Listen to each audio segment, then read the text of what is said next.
राम जी सूर्य वंश में उत्पन्न हुए और सूर्य भगवान की 12 कला होती है। सूर्य भगवान की जो 12 कला है वही 12 कला 12 महीने होता है, इसीलिए 12 महीने का साल होता है। एक महीना सूर्य एक राशि पर रहते हैं और सूर्य के अनुसार ब्रह्मांड में काल चक्र चलता है और सूर्य की 12 कलाएं हैं, इसीलिए काल की गणना भी 12 के अनुसार होती है। हमारे आपके घड़ी में भी अधिकतम 12 बजता है और उसके बाद फिर 1 से शुरू होता, फिर 12 बजता है। राशियां भी 12 ही होती हैं और ये राशियां क्या होती हैं? बोले 12 जो ऊपर बना है उसके बाद 1 तब 2 तब 3, तो 12 से 1 के बीच की जो जगह है वही राशि कहलाती है। और कितनी जगह है? बोले 12 में 12 जगह है, वही राशि है। तो सूर्य भगवान जब अपने जगह पर घूमते हैं, सूर्य भगवान की जो गति है उस गति के अनुसार ये 12 राशियां होती हैं और सूर्य भगवान 12 राशियों का संक्रमण करते हैं। एक राशि से दूसरी राशि में जब जाते हैं तो उसी को संक्रांति कहा जाता है। मकर की संक्रांति, मेघ की संक्रांति, तो ये संक्रांति होती है। तो सूर्य भगवान की 12 कला है और सूर्य वंश में भगवान उत्पन्न हुए, इसलिए भगवान राम में 12 कला मानी जाती है। नक्षत्र से संबंध रखने वाले महीने को ही श्रावण कहा जाता है और श्रवण का मतलब ही होता है सुनना, श्रवण का मतलब कान। तो इस महीने की विशेषता सुनने में ही है। हम भगवान की कथा श्रवण करें और जो हम श्रवण करते हैं वही श्रावण है। श्रावण माने भगवान की कथा। श्रवण के योग्य जो है वो श्रावण है और श्रवण के योग्य, सुनने के योग्य क्या है? बोले भगवान की कथा। और क्या हम सुने? अपनी राम कथा तो हम दूसरे की सुनते सुनाते रहते, एक दूसरे की राम कथा तो हम रोज सुनते सुनाते हैं, लेकिन भगवान की कथा को सुनना, यही सुनने का वास्तविक फल है। पूज्य महाराज श्री ने अपने उद्बोधन में कहा कि जब द्रवहि दीन दयालु राघव साधु संगति पाइए, जय दरस परस समागमादिक पाप राशि नसाइए। जब द्रवहि दीन दयालु राघव साधु संगति पाइए, जब द्रवहि दीन दयालु राघव साधु संगति पाइए, तेरी तरस परस समागमादिक पाप राशि नसाइए, तेरी तरस परस समागमादिक पाप राशि नसाइए, जब द्रवहि दीन दयालु राघव साधु संगति पाइए, साधु संगति पाइए, साधु संगति पाइए। श्री गोस्वामी पाद कहते हैं कि जब भगवान की कृपा होती है तो जीव को सत्संग करने का सौभाग्य प्राप्त होता है। भगवान की कृपा से ही जीव को सत्संग की प्राप्ति होती है। और सत्य का संग क्या है? बोले सत्य का संग। और भागवत क्या है? बोले भागवत में सत्य का ही वर्णन है। पूज्य महाराज श्री ने कहा सत्य का संग ही सत्संग है और सत्य से ही भागवत प्रारंभ होती। सत्यम परम धीमहि। प्रथम श्लोक में ही श्री वेदव्यास जी महाराज ये प्रतिज्ञा करते हैं, भगवान को प्रणाम करते हैं और कहते हैं कि जन्माद्यस्य यतोऽन्वयादितरतश्चार्थेष्वभिज्ञस्वराट् तेने ब्रह्म हृदय आदि कवये मुह्यन्ति यत्सूरयः तेजो वारिमृदां यथा विनिमयो यत्र त्रिसर्गो मृषा धाम्ना स्वेन सदा निरस्तकुहकं सत्यं परम धीमहि। इस प्रथम श्लोक में ही परम सत्य का ही ध्यान करते और परम सत्य का संग यही सत्संग है। परम सत्य कौन है? बोले परम सत्य भगवान। भगवान की लीला सत्य है, भगवान सत्य है, उनका नाम सत्य है, उनका धाम सत्य है। नाम रूप लीला धाम, ये भगवान की जो 4 विभूतियां हैं, रामस्य नाम रूपम च लीला धाम परात्परम एतत् चतुष्टयम नित्यम सच्चिदानंद विग्रहम, ये भगवान की 4 विभूतियां ही सत्य हैं, बाकी सब असत्य हैं।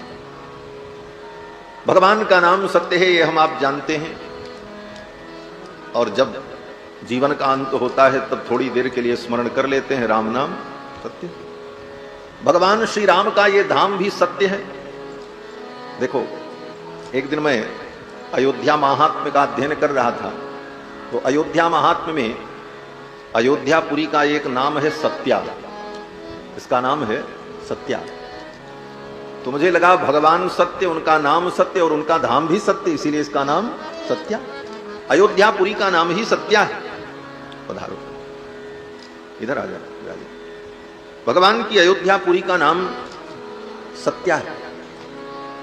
मेरे मन में विचार आया, इधर आ जाओ, इधर विराज। देखने में तो ये अयोध्यापुरी प्रकृति मंडल के अंतर्गत भूमंडल के मध्य में अयोध्यापुरी है। प्रकृति मंडल के अंतर्गत जो भूमंडल, उस भूमंडल में भी एक भूभाग जिसका नाम अयोध्या। और वेदांत की दृष्टि से, तत्व की दृष्टि से, वेदांतियों के मत में तो ब्रह्म को छोड़ करके जगत मिथ्या ही है। ब्रह्म सत्यम जगन मिथ्या। फिलहाल इस मिथ्यात्व को हम लोग नहीं मानते। हमारे वैष्णव सिद्धांत में जगत को मिथ्या नहीं कहा गया, वैष्णव सिद्धांत में जगत को सत्य कहा गया। सत्यम जगत तत्वतः। आचार्य कहते हैं कि सत्यम जगत तत्वतः, ये तत्वतः जगत भी सत्य है, झूठा नहीं। भिन्ना जीव गणा हरे रनुचना नीचोच्च भावंगता। और जीव ब्रह्म कभी एक नहीं हो सकते, दोनों भिन्न है। ब्रह्म अलग है, जीव अलग। जीव की ईश समान, जीव कभी ईश नहीं हो सकता। ये भक्तों का सिद्धांत। और जगत भी सत्य है। सत्यम जगत तत्वतः, तत्वतः ये जगत सत्य है। और जगत में दार्शनिक लोग जिसको असत्य कहते हैं, वह असत्य भी सत्य पर ही प्रतिष्ठित है। जैसे कहते हैं रज्जौ यथा हेर भ्रम, रस्सी में सांप का भ्रम हो जाना। अंधकार में कोई रस्सी पड़ी हो तो व्यक्ति डर जाता है कि अरे ये तो सांप है। तो कुछ वेदांती लोग कहते हैं भाई ये जो रस्सी में सांप का ज्ञान तुमको हुआ ये भ्रम है, असत्य है। असत्य सर्प से तुम डर गए, ज्ञान होने पर, रस्सी का बोध होने पर सर्प का भ्रम समाप्त हो जाता है। अब इस भ्रमस्थल में जो ज्ञान होता है, उस ज्ञान को भी हमारे यहां मिथ्या नहीं कहा जाता। वैष्णव सिद्धांत में कहते वो भी सत्य है। क्यों सत्य है? बोले जगत में कहीं सांप अगर सत्य है तभी सांप का भ्रम होगा। सांप नाम की कोई वस्तु अगर दुनिया में होगी ही नहीं तो सांप का भ्रम कहां से होगा? सांप भी सत्य है, रस्सी भी सत्य है, और रस्सी का अधिष्ठान जो वो भूमि है जहां पर रस्सी, वह भी सत्य है, और उसका अनुभव करने वाला भी सत्य है। हाँ, अंतर इतना है कि वहां पर कुछ क्षण के लिए सांप की अनुभूति है, वो वहां यथार्थ में सांप नहीं है, लेकिन कहीं ना कहीं सांप तो दुनिया में है ही है, तभी तो सांप की अनुभूति हुई। तो पूर्ण रूप से उसको आप असत्य और भ्रम नहीं कह सकते। इसीलिए वेदांत में कहते हैं यथार्थम सर्व विज्ञानम। दुनिया में जितना भी ज्ञान होता है वो यथार्थ ही है। जिसको हम भ्रम कहते हैं, उस भ्रमस्थल के ज्ञान को भी वेदांत में हमारे यहां यथार्थ ही कहा गया। यथार्थम सर्व विज्ञानम इति वेद विदाम मतम। वेद विदाम मतम, वेद को जानने वाले, तत्व को जानने वाले महापुरुषों का यही मत है। यथार्थम सर्व विज्ञानम, दुनिया में जितना भी विज्ञान है वो यथार्थ है। भ्रम केवल इसलिए होता है कि वहां पर कार्य की निष्पत्ति नहीं होती। जैसे सीप को देखें तो सीप को देख करके, चमकती हुई सीप को देख कर लगता है ये चांदी चमक रही। बालू के रेत कणों को देख करके चांदी की चमक बालू में दिखाई पड़ती, लेकिन वो असत्य नहीं है, वो यथार्थ में चांदी ही है। लेकिन उस चांदी से हम किसी आभूषण का निर्माण नहीं कर सकते, वो संभव नहीं है। लेकिन ज्ञान जो हो रहा है चांदी का, वो यथार्थ ही हो रहा है। क्यों बोले पंचीकरण प्रक्रिया के कारण सारे तत्व में मिले हुए हैं। त्रिवतम तासाम कर्माणि, ये जो श्रुति कहती है, इस श्रुति के आधार पर संसार में होने वाला समस्त ज्ञान यथार्थ ज्ञान है, कहीं भ्रम ही नहीं। यथार्थम सर्वविज्ञानम इति वेद विदाम मतम, ये तो सिद्धांत की बात है। लेकिन इस सिद्धांत को जो लोग नहीं मानते या जिन्हें स्वीकार्य नहीं है, उनकी दृष्टि में जगत मिथ्या है। लेकिन उनकी दृष्टि में जो जगत मिथ्या है, उस मिथ्या जगत में भी मिथ्या सृष्टि, ब्रह्मांड में, प्रकृति मंडल में अयोध्या भूभाग जो है, ये तो सत्य ही है, क्योंकि इसका नाम ही सत्या है। यह अनुभव दास को अयोध्या महात्म्य के अध्ययन में हुआ कि भाई सत्या इसका नाम इसीलिए है, और सब कुछ मिथ्या हो सकता है, जगत मिथ्या मान लेते हैं, लेकिन अयोध्या को तो मिथ्या नहीं मान सकते, क्योंकि इसका नाम ही सत्या है। आप इस सत्या को कैसे अस्वीकार कर देंगे? ऐसी सत्यापुरी अयोध्यापुरी, अयोध्यापुरी की बड़ी महिमा। अयोध्या में बैठ करके जब कथा का वर्णन करें तो अयोध्या की महिमा का वर्णन करने का मन करता है। इसका भी अनुभव करना चाहिए, अयोध्या की कितनी महिमा है। एक छोटी सी कथा कह करके हम आगे बढ़ते हैं। अयोध्या महात्म्य में वर्णन है कि राजस्थान के 5 बड़े पापी अपराधी महापाप से संयुक्त थे। राजा ने उनको मृत्युदंड देने का विचार किया, लेकिन राजा के मंत्रियों ने कहा इनको देश से निकाल दिया जाए। वो 5 महापापी देश से निकाल दिए गए और घूमते घूमते वे 5 महापापी इंद्रप्रस्थ पहुंच गए। इंद्रप्रस्थ से कुछ लोग अयोध्या की यात्रा के लिए चल रहे थे, तो उन 5 ने सोचा कि चलो इन्हीं के साथ लग जाएं और रास्ते में कुछ इनको लूटेंगे और काम चले। अयोध्या आने वाले उन तीर्थ यात्रियों के साथ वे 5 पापी लग गए और चलते रहे। मन में पाप करने की प्रवृत्ति तो थी, लेकिन उन यात्रियों को, अयोध्या आने वाले तीर्थ यात्रियों को लूटने का मौका उनको इंद्रप्रस्थ से अयोध्या तक नहीं मिला, और चलते रहे, आते रहे, पीछा करते। क्यों लूटने का मौका मिला नहीं? कहते हैं अयोध्या की ओर उन्मुख होकर के चले तो अयोध्या की कृपा ऐसी हुई कि पाप करने की प्रवृत्ति तो थी, लेकिन पाप करने के साधन नहीं जुट पाए, और वह अधर्म करने का उन्हें ईश्वर ने मौका नहीं दिया। यह भी ईश्वर की एक कृपा का ही रूप। अयोध्या के द्वार पर जब पहुंचे, पूर्व द्वार पर, तो अयोध्या के द्वारपालों ने कहा तुम्हारे जैसे पापियों का प्रवेश नहीं हो सकता। अयोध्या में प्रवेश करने से द्वारपालों ने जब रोका तो भगवती अयोध्यापुरी जो सत्या हैं, इनका एक नाम विमला भी, अयोध्यापुरी का एक नाम विमला है। तो यह विमलापुरी, विमला का मतलब जो यहां आने वाले प्राणियों को मल से रहित कर दे, विमल बना दे, इसका इसलिए इसका नाम विमला। विमलापुरी की ऐसी कृपा हुई कि वो 5 पापी अयोध्या के द्वार पर आते ही अयोध्या के दर्शन के प्रभाव से पाप मुक्त हो, उनके शरीर के पाप निकल करके बाहर चले। वे अयोध्यापुरी में प्रवेश कर गए। उनके पापों ने कहा अब हम कहां जाएं, अभी तक इसके कंधे पर हम यात्रा कर रहे थे, ये तो हमें छोड़ करके अयोध्या में प्रवेश कर गया। वो 5 पापियों के जो पाप थे, वे पाप, उसके दुष्कृत कर्म, एक पीपल वृक्ष पर जाकर के बैठ गए अयोध्या के पूर्व द्वार पर। यमराज आए। यमराज ने कहा तुमको हमने इतनी बढ़िया सवारी दी थी, इन 5 की खोपड़ी पर बैठ करके घूमते आनंद करते, तुम इनको छोड़ करके यहां पीपल के पेड़ पे बैठे। उन पापियों ने कहा महाराज कैसे प्रवेश करें, वो तो अयोध्या में चला। ले अयोध्या की इतनी महिमा। यमराज ने जब अयोध्या की महिमा को सुना कि अयोध्या के प्रभाव से पापी पाप से मुक्त हो गए, वे पाप अयोध्या में प्रवेश नहीं कर सके, यमराज को बड़ा आश्चर्य हुआ। यमराज ने अयोध्यापुरी को प्रणाम किया और प्रार्थना की, हे अयोध्या देवी, हे सत्या, हे विमले, मेरे ऊपर भी कृपा करो। तो भगवती अयोध्या देवी, सत्या देवी चतुर्भुज रूप में प्रकट हुई और उन्होंने यमराज को दर्शन दिया।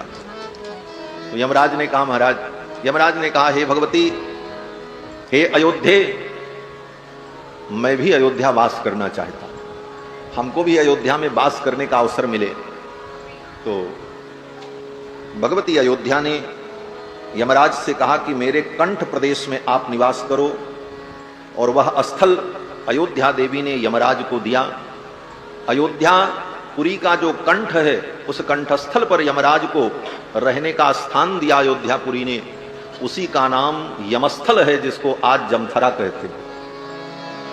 यमराज को स्थान दिया वहां पर और कहा आप यहीं रहो।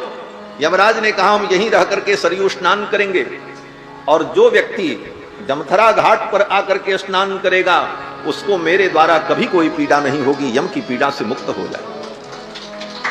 वृंदावन धाम में जाकर के यमुना में यम द्वितीया को स्नान करने पर यम पीड़ा से मुक्ति होती है, लेकिन अयोध्या में जमथरा में जाकर के जो स्नान करे किसी भी दिन करे उसको यम की पीड़ा से मुक्ति की प्राप्ति हो जाए। आज भी वो स्थान अयोध्या में है जिसको जमथरा कहते हैं, उसका मूल नाम है यमस्थल।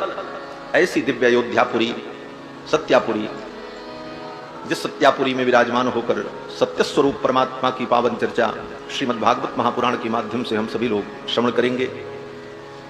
बंधुओं, श्रीमद् भागवत महापुराण श्री वेदव्यास जी महाराज की समस्त कृतियों में सर्वोत्तम कृति। श्रीमद् भागवत महापुराण की रचना करने के बाद श्री वेदव्यास जी ने अपनी पवित्र लेखनी को विराम दे दिया, क्योंकि इसके बाद लिखने के लिए कुछ शेष नहीं बचा, इसके बाद फिर कुछ कहने के लिए नहीं बचा। इसलिए वेदव्यास जी ने भागवत की रचना के बाद फिर कोई रचना नहीं। और श्रीमद् भागवत महापुराण में विशुद्ध भागवत धर्म, वैष्णव धर्म का वर्णन किया।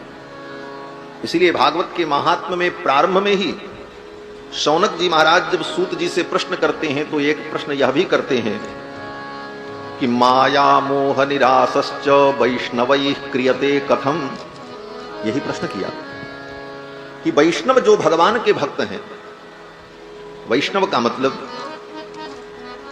जो भगवान विष्णु को परम तत्व के रूप में स्वीकार करता हो।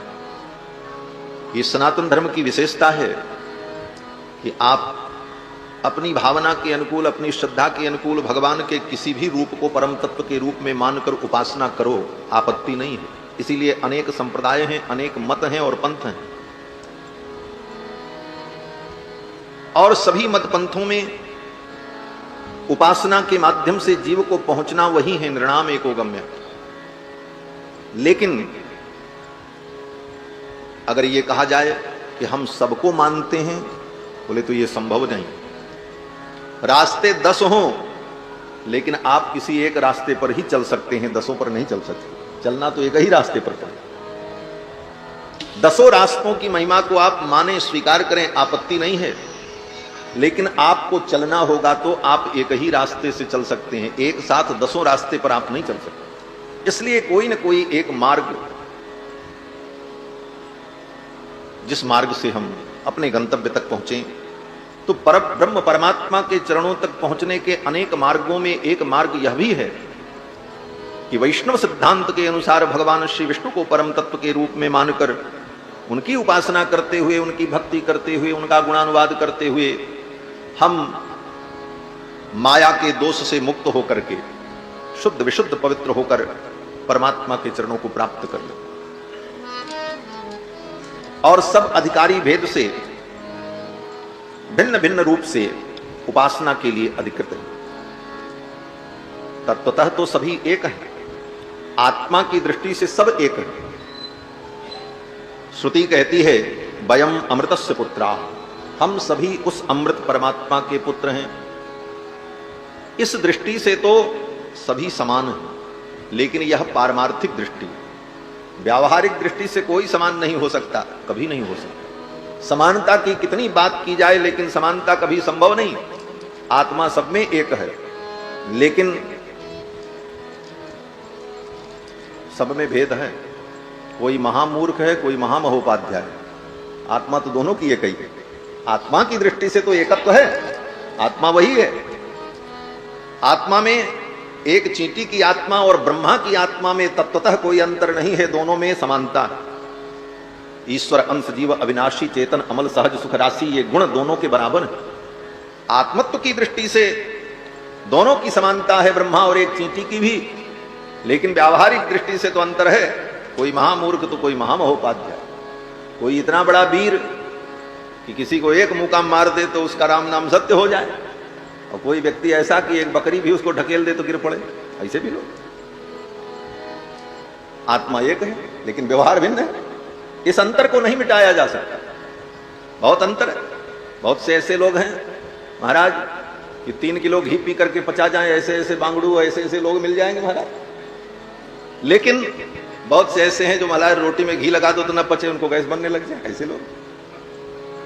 तो शरीर की दृष्टि से, बुद्धि की दृष्टि से, व्यवहार की दृष्टि से, क्षमता की दृष्टि से भेद तो संसार में है सब में, लेकिन आत्मा की दृष्टि से भेद नहीं है। आत्म दृष्टि से तो सब समान, लेकिन वह दृष्टि केवल आत्म तत्व के विवेचन के समय अनुभव की जाती है। व्यवहार में तो व्यवहार की दृष्टि ही चलती है, भेद की दृष्टि चलती है, भेद के अनुसार ही जगत का व्यवहार चलता है, और तदनुकूल भिन्न भिन्न अधिकारी अपने अपने अधिकार के अनुकूल भगवान की उपासना, साधना और अनुभव करते हैं।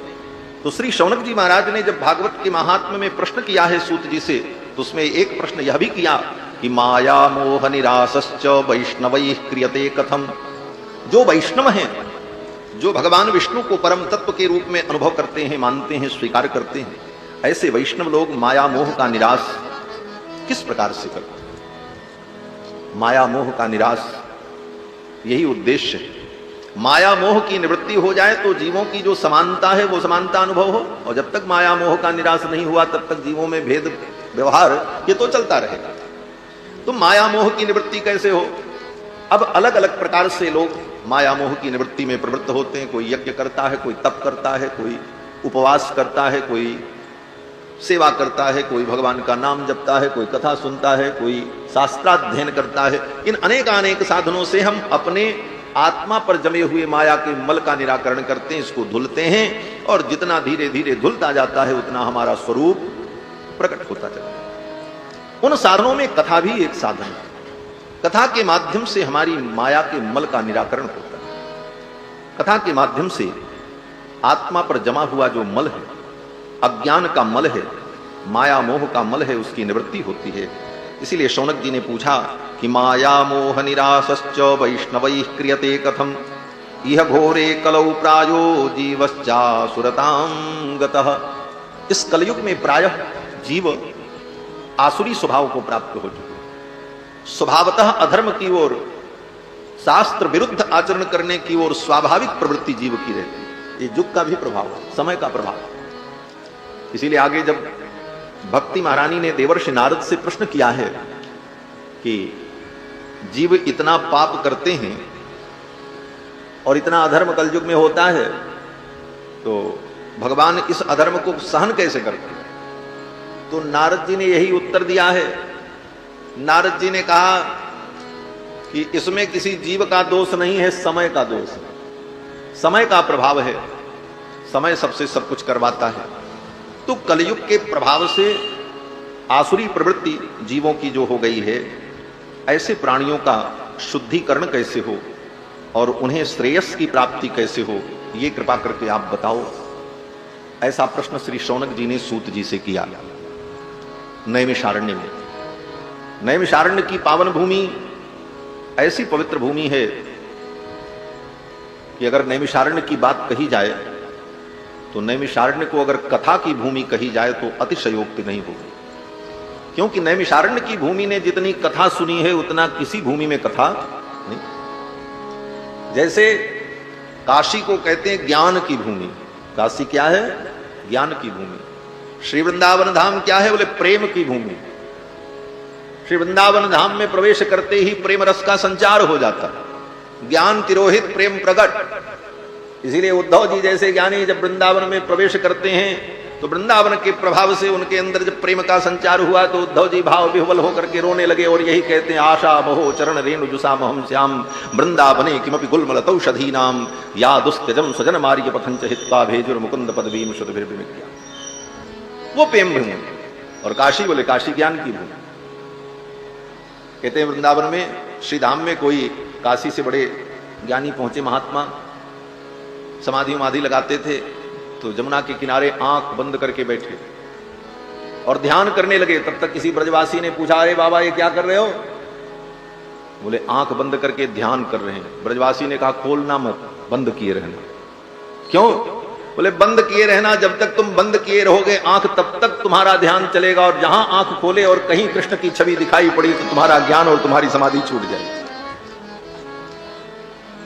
चाहे तुम योग कर, चाहे तू ध्यान धर, चाहे तू नाम रूप मिथ्या कर विचारी ले, चाहे तुम नाम को रूप को मिथ्या कह लो, ध्यान कर लो, समाधि कर लो, लेकिन जब तक कृष्ण के दिव्य स्वरूप का दर्शन नहीं हुआ तब तक ये सब ज्ञान बघाड़ते रहो, और जिस समय भगवान की मधुर मनोहर झांकी का दर्शन हुआ सब ज्ञान तिरोहित हो जाए। तो वृंदावन धाम में तो जाकर के यत्र प्रविष्टो सकलोपि जंतु आनंद सच्चित घनतामुपैति, कहते हैं उस भूमि का प्रभाव क्या है, बोले यत्र प्रविष्टो सकलोपि जंतु, कोई भी जीव वहां प्रवेश कर जाए तो आनंद सच्चित घनतामुपैति, वो आनंद सच्चित घन हो जाता है।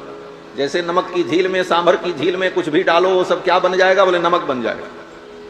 नमक की झील जो सांभर की झील है, जहां नमक सेंधा नमक पैदा होता है, उस झील में, उस पहाड़ी में ले जाकर के कुछ भी फेंक दो, लकड़ी डाल दो, लोहा डाल दो, आदमी को फेंक दो, वहां के वातावरण के प्रभाव से वो गल करके सब क्या बनेगा, बोले नमक हो जाएगा, क्योंकि वो वातावरण ही है। उसी प्रकार श्री वृंदावन धाम में यत्र प्रविष्टो सकलोपि जंतु आनंद सच्चित घनतामुपैति, वहां प्रवेश करते ही वो आनंद सच्चित घन स्वरूप प्रेम स्वरूप को प्राप्त कर। तो वृंदावन प्रेम की भूमि, अयोध्या, बोले अयोध्या वैराग्य की भूमि, इसीलिए सबसे ज्यादा वैरागी लोग अयोध्या में है। ये वैराग्य की भूमि, श्रीधाम अयोध्या वैराग्य की भूमि है, क्योंकि यहाँ के ठाकुर जितने वैरागी उतने ठाकुर कन्हैया वैरागी नहीं है। कन्हैया तो रसिक है, रसिया, वो तो माखन मिश्री खाने वाले। और हमारे रघुनाथ जी बोले तपस्वी हैं, इनका चरित्र ही तप से शुरू होता है। तपस्वाध्याय निरतम तपस्वी वाग्विदाम्बरम नारदम परिपप्रच्छ वाल्मीकि मुनिपुंगम। तो ये रघुनाथ जी की भूमि, ये तो महाराज वैराग्य की भूमि। इतना वैराग्य किसका होगा? अयोध्या का साम्राज्य, जिस साम्राज्य को देखकर इंद्र भी लालायित होते हैं। अवध राज सुरराज सिहाही दशरथ धन लखि धनद लजाही, ऐसे राज्य को राम जी ने ठोकर मार दिया। भैया भरत ने कहा हम भी नहीं लेंगे। अयोध्यावासी सोच रहे हैं अब ये राज्य किसको मिलेगा। दोनों भाइयों ने कहा खेल होगा, जैसे आजकल खेला हो रहा है। खेल खेला सब राजनीति में चलता रहता। खेल होगा, बोले क्या खेल होगा? बोले फुटबॉल का खेल होगा। अयोध्या के राज्य को मानो फुटबॉल बना दिया, और इधर से राम जी ठोकर मारते हैं, भरत जी के पाले में जाती है, और उधर से भरत जी मार देते, बोले इधर चली जाती। वो कहते हैं हमको नहीं चाहिए, वो कहते हैं हमको नहीं। ऐसी वैराग्य की भूमि अयोध्या।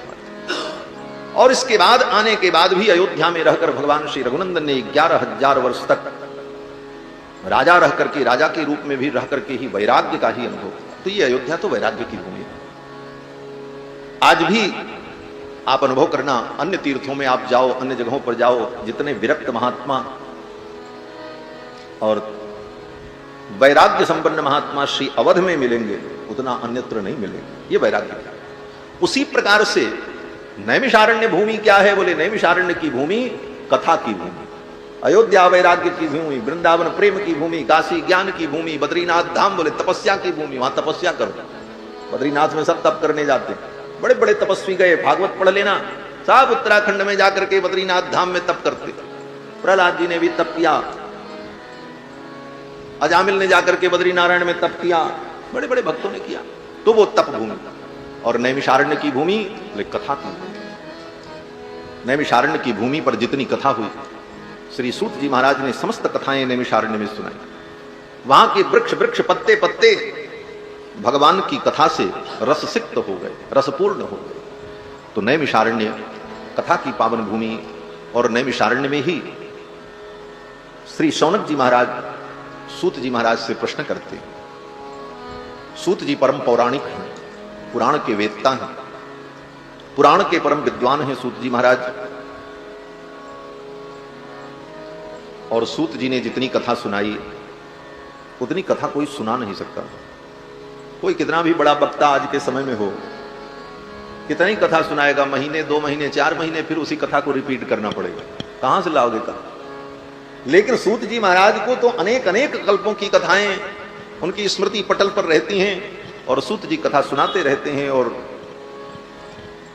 शौनकादि महर्षि श्रवण करते हैं। शौनक जी महाराज ने सूत जी से पूछा, हे गुरुवर, आप गुरु हैं, आप आचार्य हैं, आचार्य और गुरु प्रसन्न हो जाएं तो वो क्या नहीं दे सकते। एक श्लोक में आचार्य की महिमा का वर्णन किया, चिंतामणिर्लोक सुखम।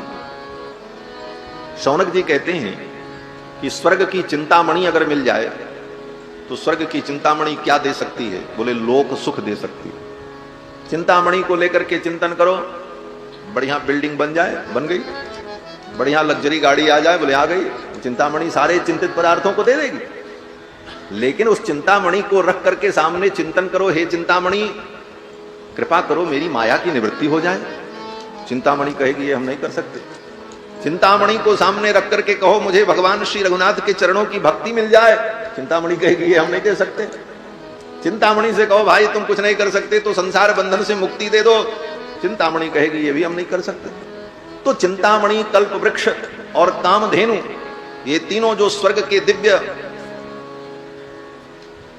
विषय हैं, वस्तु हैं, इन तीनों से, चिंतामणि से, कल्प वृक्ष से और कामधेनु से केवल भौतिक चीजें प्राप्त हो सकती हैं, लोक सुख प्राप्त हो सकता है, आत्म सुख नहीं मिल सकता। आत्म परमात्म सुख की प्राप्ति इन वस्तुओं से नहीं हो सकती।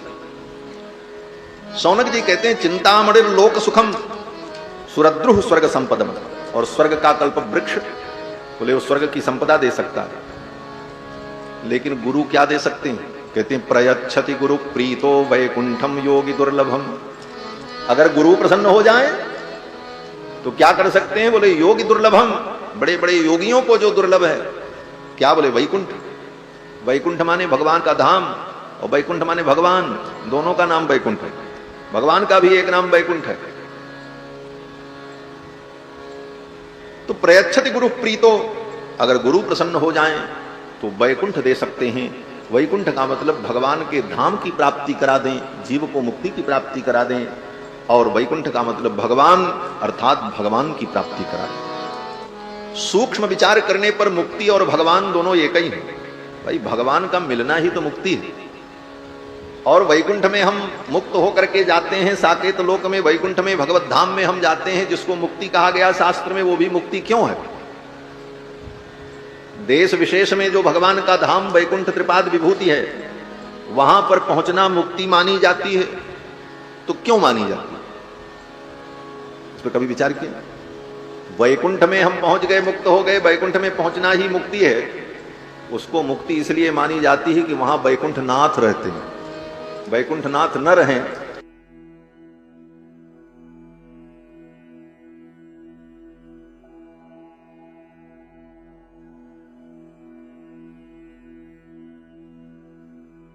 गुरु प्रीतो वैकुंठम योगी दुर्लभम, अगर गुरु प्रसन्न हो जाएं तो वो वैकुंठ प्रदान कर देते हैं, अर्थात भगवान को प्रदान कर देते हैं। एक संत तो कहते थे महाराज यहां शब्द का चमत्कार देखो। शौनक जी के शब्द का चमत्कार क्या है? अर्थ विशेष ग्रहण करने के लिए कि प्रयच्छति गुरु प्रीतो, गुरु प्रसन्न होकर के प्रयच्छति, प्रयच्छति माने देते हैं। देने का मतलब क्या? बोले जैसे कोई वस्तु यहां से उठा करके यहां दे दी जाए, बोले ले, उस प्रकार से प्रयच्छति गुरु प्रीतो, अगर गुरु प्रसन्न हो जाए, आचार्य की कृपा हो जाए, तो भगवान को इस प्रकार से प्राप्त करा देते हैं जैसे कोई वस्तु उठा करके किसी के हाथ में रख दी। प्रयच्छति गुरु प्रीतो वैकुंठम योगी दुर्लभम। सूत जी महाराज बड़े प्रसन्न हुए। शौनक जी के इन प्रश्नों को सुनकर, उनकी भावना को देखकर, उनकी श्रद्धा को देखकर सूत जी महाराज प्रसन्न हो गए। और सूत जी ने कहा कि प्रीति शौनक चित्ते ते ह्यतो वच्मि विचार्य च। हे शौनक पधारे। महाराज श्री पधारेंगे धीरे से, और तब तक आप लोग 2 बार भगवान नाम संकीर्तन कर लें। राधे राधे गोविंद गोविंद राधे, भज राधे राधे गोविंद गोविंद राधे, भज राधे राधे गोविंद गोविंद राधे, भज राधे राधे गोविंद गोविंद राधे, गोविंद राधे गोपाल राधे, गोविंद राधे गोपाल राधे, भज राधे राधे गोविंद गोविंद राधे, भज राधे राधे गोविंद गोविंद राधे, गोविंद राधे गोपाल राधे, गोविंद राधे गोपाल राधे, गोविंद राधे गोपाल राधे, गोविंद राधे गोपाल राधे, गोविंद राधे गोपाल राधे, गोविंद राधे गोपाल राधे, गोविंद राधे गोपाल राधे, गोविंद राधे गोपाल राधे, गोविंद राधे